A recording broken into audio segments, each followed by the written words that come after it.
दोस्तों, अगर आप भी गुजरात टाइटंस को बेहतरीन टीम मानते हो तो हमारी इस वीडियो को लाइक जरूर कीजिएगा। दोस्तों, जैसा कि आप जानते हैं ये आईपीएल का आखिरी सप्ताह चल रहा है और अभी सभी टीमों के बीच नॉकआउट मुकाबले खेले जा रहे हैं। आज का मुकाबला भी कुछ ऐसा ही है। ये बहुत बड़ा और रोंगटे खड़े कर देने वाले मुकाबला होने वाला है। जी हाँ, आपको बता दें कि इस मुकाबले में गुजरात टाइटंस और रॉयल चैलेंजर्स बेंगलुरु के बीच में खेला जा रहा है ये मुकाबला, और कैसे बेंगलुरु के गेंदबाजों ने गुजरात की टीम के परखच्चे उड़ाकर रख दिए, बेंगलुरु की पूरी टीम को तहस नहस कर दिया। और क्या रही इस मुकाबले की अब तक की हाइलाइट्स, ये सब तो हम आपको इस वीडियो में बताएंगे। लेकिन उससे पहले आप सभी को क्या लगता है कि विराट कोहली और हार्दिक पांड्या में कौन है बेहतरीन बल्लेबाज? इस बात का जवाब हमें नीचे कमेंट बॉक्स में जरूर दीजिएगा।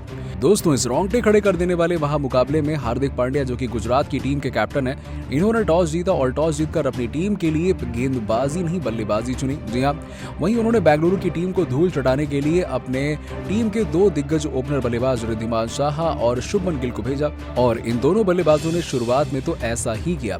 हम आपको बता दें कि इस मुकाबले के शुरू होने से पहले ही गुजरात और बेंगलुरु की टीम ने अपनी अपनी प्लेइंग 11 में एक एक बदलाव किया। बेंगलुरु की टीम ने मोहम्मद सिराज की जगह सिद्धार्थ कौल को अपनी टीम में मौका दिया, तो वहीं गुजरात की टीम ने भी अल्जर्नी जोसेफ की जगह लॉकी फर्गुसन को टीम में शामिल किया। दोस्तों, इस मुकाबले में बेंगलुरु की टीम के कप्तान फाफ डु प्लेसिस ने नई गेंद अभी अभी शामिल हुए गेंदबाज सिद्धार्थ कौल के हाथों में थमा दी, और इसी बीच जैसे ही इन्होंने अपने ओवर की पहली गेंद डाली तो इस बार रिद्धिमान साहा ने शानदार चौका लगाकर अपने इरादे स्पष्ट कर दिए, और इस प्रकार से पहली ही गेंद पर चौका लग जाने के कारण सिद्धार्थ कौल दबाव में आ चुके थे। लेकिन इसके बाद इन्होंने अपने ओवर की दो गेंद बहुत ही सटीक डाली और उन पर रिद्धिमान साहा कुछ भी नहीं कर पाए। लेकिन उसके बाद रिद्धिमान साहा को गुस्सा आ गया और जैसे ही गेंदबाज ने अपने ओवर की चौथी गेंद डाली तो उस पर इन्होंने डाउन द ग्राउंड शानदार छक्का जड़ दिया। अब सिद्धार्थ कौल को पसीना आ चुका था, क्योंकि इनके ओवर की 4 गेंद पर ही 10 रन आ चुके थे। इसके बाद इन्होंने अपने ओवर की 5वीं गेंद अंदर की तरफ आती हुई बहुत ही बेहतरीन डाली और उस पर रिद्धिमान साहा को कोई रन नहीं बना पाए। इसके बाद जैसे ही इन्होंने अपने ओवर की अंतिम गेंद डाली तो इस पर रिद्धिमान साहा ने मिड विकेट की तरफ शानदार चौका जड़कर अपने जले पर नमक छिड़क दिया। जी हाँ, इस प्रकार से गुजरात की टीम के लिए पहला ओवर बहुत ही शानदार रहा और इनकी टीम का स्कोर एक ओवर में बिना कोई विकेट के नुकसान पर 14 रन हो चुका था।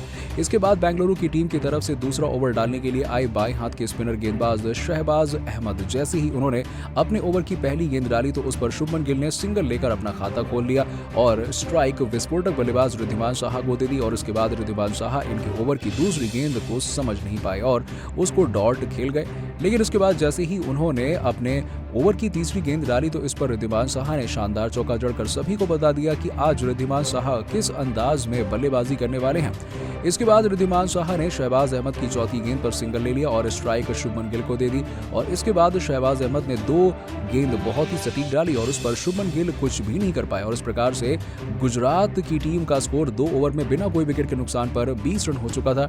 गुजरात की टीम को ताबड़तोड़ शुरुआत मिल चुकी थी, लेकिन तीसरा ओवर डालने के लिए आए जोश हेजलवुड ने गुजरात की टीम के ओपनर बल्लेबाज शुभमन गिल को मात्र 1 रन पर ग्लेन मैक्सवेल के हाथों कैच आउट करा दिया। और इस प्रकार से गुजरात की टीम को शुभमन गिल के रूप में पहला झटका लग चुका था। इसके बाद अब आप नंबर 3 पर बल्लेबाजी करने के लिए रिद्धिमान साहा का साथ देने के लिए बाएं हाथ के बल्लेबाज मैथ्यू वर्ड आए, लेकिन ये इस मुकाबले में ज्यादा शानदार प्रदर्शन नहीं दिखा पाए और 6वां ओवर डालने के लिए आए ग्लेन मैक्सवेल ने इनको अपने ओवर की दूसरी गेंद पर एलबीडब्ल्यू आउट करा दिया और गुजरात की पूरी टीम के होश उड़ा दिए। इस मुकाबले में मैथ्यू वर्ड 13 गेंदों पर 16 रन ही बना पाए और इस प्रकार से गुजरात की टीम के 2 बड़े बल्लेबाज आउट हो चुके थे। और इसके बाद नंबर 4 पर बल्लेबाजी करने के लिए आए खुद इनकी टीम के कप्तान हार्दिक पांड्या, और हुआ भी वही। आपको बता दें कि गुजरात की टीम का स्कोर 6 ओवर में 2 विकेट के नुकसान पर 38 रन हो चुका है और अभी रिद्धिमान साहा 21 रन बनाकर खेल रहे हैं और वहीं हार्दिक पांड्या का अभी तक खाता भी नहीं खुला है। दोस्तों, आपको क्या लगता है कि ये दोनों बल्लेबाज गुजरात की टीम को एक विशाल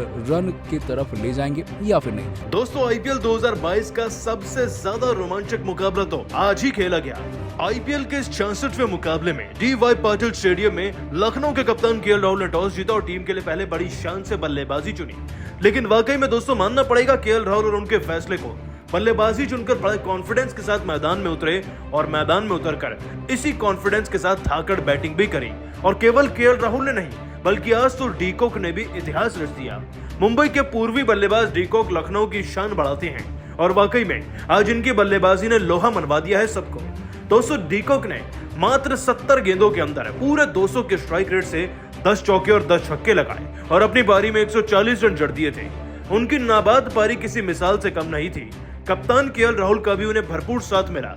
उनके भी 51 गेंदों में 68 रन थे। दोनों खिलाड़ियों की धाकड़ बल्लेबाजी लखनऊ की टीम को 150 या 200 छोड़िए बल्कि पूरे 210 के पार ले गई और लक्ष्य मिला अब केकेआर की टीम को 212 रन का। और दोस्तों, इतने बड़े लक्ष्य को चेस करने के लिए जाहिर सी बात है आपको अच्छी शुरुआत चाहिए होती है, अच्छी पार्टनरशिप्स और अच्छी पारियों की जरूरत होती है। लेकिन कोलकाता की शुरुआत के बारे में सुनेंगे तो आपको लगेगा ये टीम तो 10-12 ओवर भी सरवाइव नहीं कर सकती थी। दोस्तों, कोलकाता की टीम के दोनों सलामी जोड़ी के बल्लेबाज मिलकर भी 5 रन नहीं बना पाए थे और विकेट गंवा बैठे थे। लेकिन फिर नीतीश राणा, सैम बिलिंग्स और खुद कप्तान श्रेयस अय्यर ने जीत की बुनियाद को बनाया। नीतीश राणा के 22 में 42 और खुद कप्तान साहब के 29 में 50 रन से टीम एक अच्छी स्टेबल पोजीशन में आ गई। और सैम बिलिंग्स का क्या ही कहना, उनके 24 में 36 रन टीम को 150 के पार ले गए थे। और अब जीत की राह थोड़ी मुश्किल नजर आ रही थी क्योंकि दोस्तों, जीतने के लिए लगभग 35 गेंदों के अंदर ही 75 रन तक चाहिए थे और इतने बड़े फासले से जीतना नामुमकिन था। लेकिन कहते हैं कि मैदान में आप अंतिम गेंद तक अंदाजा नहीं लगा सकते कि कौन जीतेगा। वही मुहावरा दोस्तों इस मुकाबले में भी सिद्ध होता नजर आया और इसे सिद्ध व सही साबित किया रिंकू सिंह ने। दोस्तों, रसल तो आउट होकर चल दिए थे लेकिन रिंकू सिंह शायद टीम को जिताने की कसम खाकर आए थे। तभी तो उन्होंने ऐसी धाकड़ बल्लेबाजी करी कि लखनऊ की टीम के मेंटोर तक के पसीने छूट गए थे। इस सब की शुरुआत दोस्तों सैम बिलिंग्स के विकेट गिरने के बाद हुई। मोहसिन खान के ओवर में चौका और छक्का जड़कर रिंकू ने अंदेशा दे दिया था वो क्या करने के लायक है। इसके बाद एक ही ओवर में 2 छक्के जड़े गए आवेश खान को और फिर जैसन होल्डर को भी तो 2 छक्के तोहफे में दिए रिंकू सिंह ने, जिससे कि दोस्तों मुकाबला अंतिम ओवर तक जरूर पहुंच गया था। लेकिन जीतने के लिए अभी भी 6 गेंद में 21 रन चाहिए थे। और दोस्तों, आखिरी ओवर को डालने के लिए मार्कस स्टोइनिस मैदान में आए थे। उनके सामने रिंकू सिंह थे। दोस्तों, रिंकू सिंह अब तक अपनी पारी के अंदर मात्र 10 गेंदों का सामना करके लगभग 25 रन बना चुके थे। इस अंतिम ओवर की दोस्तों पहली गेंद पर रिंकू सिंह ने खतरनाक चौका जड़ा, लेकिन यह केवल एक टीजर था। असली पिक्चर अगली 2 गेंदों पर रिंकू ने दिखाई मार्कस स्टोइनिस को। दोस्तों, अगला छक्का डीप मिड विकेट की तरफ से और फिर लॉन्ग ऑन की तरफ से बैक टू बैक 2 छक्के जड़कर रिंकू सिंह ने पूरे मुकाबले की शक्ल बदल कर रख दी थी।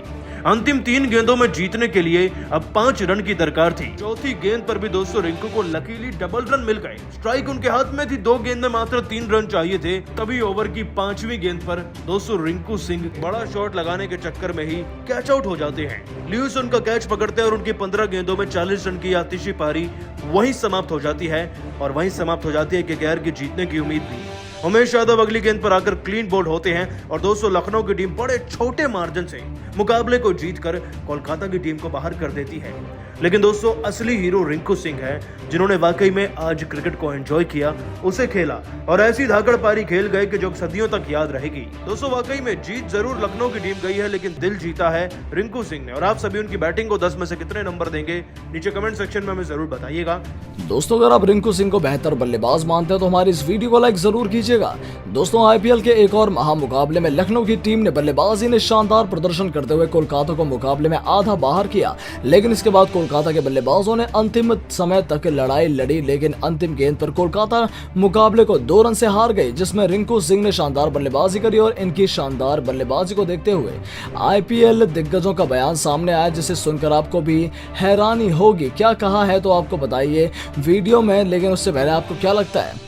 दोस्तों, लखनऊ के कप्तान केएल राहुल ने टॉस जीतकर पहले बल्लेबाजी करने का फैसला किया और इस फैसले को सही साबित किया, जिसमें उन्होंने खोकर लखनऊ की टीम को 20 ओवर में 210 रन पर पहुंचाया, जिसमें क्विंटन डिकॉक ने अपना शतक जड़ा और 140 रन की बहुत ही जबरदस्त पारी 200 के स्ट्राइक रेट पर 10 छक्के और 10 चौकों की मदद से 70 गेंदों पर खेली। तो वहीं दूसरी तरफ कप्तान राहुल ने 51 गेंदों पर 4 चौके और 3 छक्कों की मदद से 68 रन की नाबाद पारी खेली। इसके बाद 211 रन के लक्ष्य का पीछा करने जब कोलकाता की टीम उतरी तो कोलकाता की तरफ से श्रेयस अय्यर ने बहुत ही शानदार बल्लेबाजी करते हुए 50 रन, तो वहीं उनका बखूबी साथ निभाते हुए नीतीश राणा ने 42 और सैम बिलिंग्स ने 36 रन की पारी खेली। और अंत में रिंकू सिंह ने शानदार और तेज तर्रार बल्लेबाजी करते हुए 15 गेंदों पर 40 रन की गजब की पारी खेली।